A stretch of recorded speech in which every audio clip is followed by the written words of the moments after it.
মুসুর ডালের বেসন দিয়ে ঠাকুর বাড়ির রুই ফ্রাই একবার খেয়ে দেখুন, অন্যভাবে রুই মাছ আর খেতে ইচ্ছা হবে না। প্রথমেই গোটা গোলমরিচ আর গোটা গরম মশলা শুকনো খোলায় টেলে নিয়ে একসাথে গুঁড়ো করে নেব। এবার 1 ইঞ্চি আদা আর 5-6 কোয়া রসুন একসাথে বেটে নেব।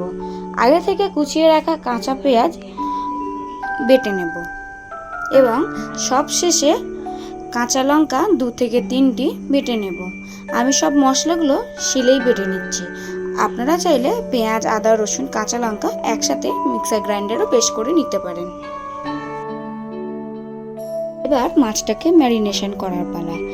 একটা পাত্রে সব বেটে রাখা মশলাগুলো আর 2 থেকে 3 চামচ টক দই দিয়ে আগে থেকে নুন ও হলুদ মাখিয়ে রাখা মাছগুলো দেব, দিয়ে ম্যারিনেট করে আধা ঘন্টার জন্য রেস্টে রেখে দেব।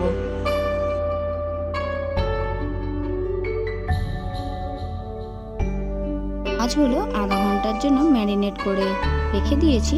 এবারে মুসুর ডাল ভালো করে ধুয়ে শুকনো খোলায় ভেজে গুঁড়ো করে নেব।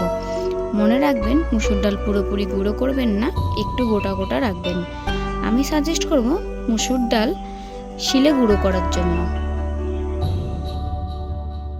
এবারে ম্যারিনেট করা মাছগুলো মুসুর ডালের বেসনে ভালো করে এপিট ওপিট করে কোট করে নেব।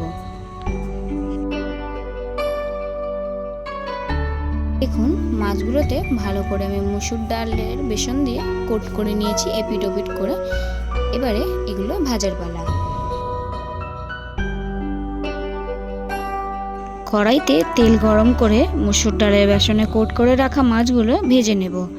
মনে রাখতে হবে, এই সময় গ্যাসের ফ্লেমটা মিডিয়াম রেখে মাছগুলো ভাজবো। বেশি হাই করলে কোটিংটা পুড়ে যেতে পারে বা একদম লো করলে কোটিংটা মাছ থেকে খুলে যাবে। এরপর আর কি, একে একে মাছগুলো এপিট ওপিট লালচে করে ভেজে একটা প্লেটে তুলে নেব। একটা মাছ পুরোপুরি ভাজা হয়ে গেছে, এটা আমি প্লেটে তুলে নেব। এবারে আর একটা মাছ ভাজতে দেব। এবার পেঁয়াজ কুচি ও কাসুন্দি সহযোগে সার্ভ করব। আমার রেসিপি কেমন লাগলো অবশ্যই কমেন্ট করে জানাবেন।